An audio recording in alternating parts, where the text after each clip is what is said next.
Alright everyone, so in this video we are going to be painting these two pillars here, right? So before you paint any trim items, you always want to just take a quick look at the inner portion of the trim. So for example, like where this kind of quarter round type of thing meets the pole portion of the pillar.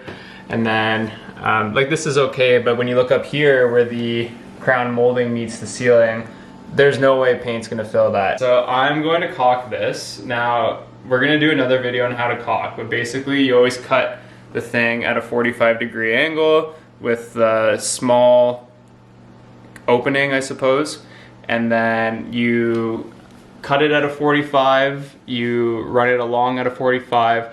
I'm not gonna put too much pressure on the gun. I'm just gonna like lightly squeeze it. It's better to start with less and build up if you need it than start with too much. Okay, so that's gonna spread perfectly. Now I'm just gonna pull my finger at a 45-degree angle.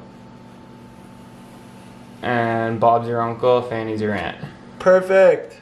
So you're just gonna wait like 2 hours, maybe even 3, depending on how wide it is. And then it's usually paint ready after that time. Perfect. Alright everyone, so continuing on with the pillar here, we've caulked the top so you can see it's nice and crisp now, and it's ready for paint. It's dry, so I'm just going to go ahead and brush the crown here. Now if you're painting crown moldings, this is pretty much a training video for that too. Here, actually I'll cut it as if I'm painting the crown. Okay.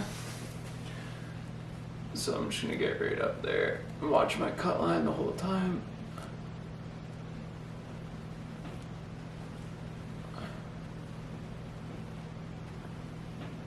Okay, and then just working all the nooks and crannies, make sure it's covered.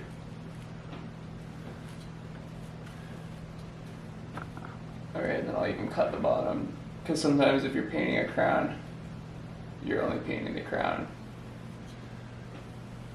Okay, so if I was just painting a crown molding, that's how you paint a crown molding, but we're painting a pillar with crowns on it, and I'm also painting the ceiling after I paint the pillar. So I'm just going to be sloppy and work it right in the crack, because it gives me a fresh cut line to work with when I paint the ceiling. And just get rid of the excess paint here. Okay. And that's finished. Working the crack here. Okay, now for pillars, whether it's interior or exterior, you have to make the judgment call if you want to brush or roll the whole thing. Usually you need to brush where the cut line is. Sorry, let me just get rid of that excess paint. You want to brush where the cut lines are, top and bottom. But this one you can tell, you might not be able to see it on the camera, but this was actually rolled. So I'm just going to mini roll the whole thing. A, because it's faster, and B, because that's what was done last time. Okay. So I'm just gonna work up and down the nooks and crannies first. You always want to get the nooks and crannies first, and then you can smooth it out after.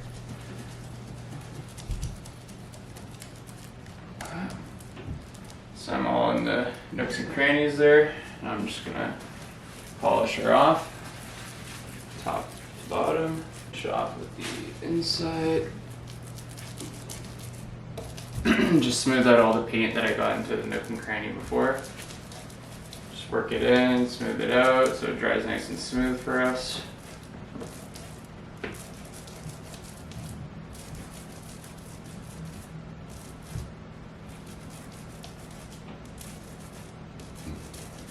And yeah, that's pretty much the principle, right? I'm just going to continue doing that towards the bottom. I'm going to cut the bottom like I cut the top.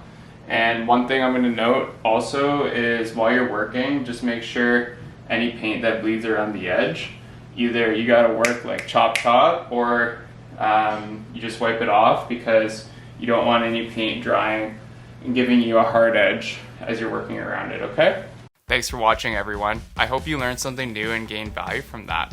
Feel free to check us out on social media at Altona Painting on Facebook and Instagram to see some of our most recently completed projects. Also, check out our website altonapainting.com to see our full portfolio and learn more about us. If you're in the Greater Toronto area and you're looking for a painter who values quality and professionalism, hit us up. Or if you know someone who is looking for a painter, pass our name along. Lastly, thank you so much for watching, and subscribe to the channel if you want to see more instructional painting videos.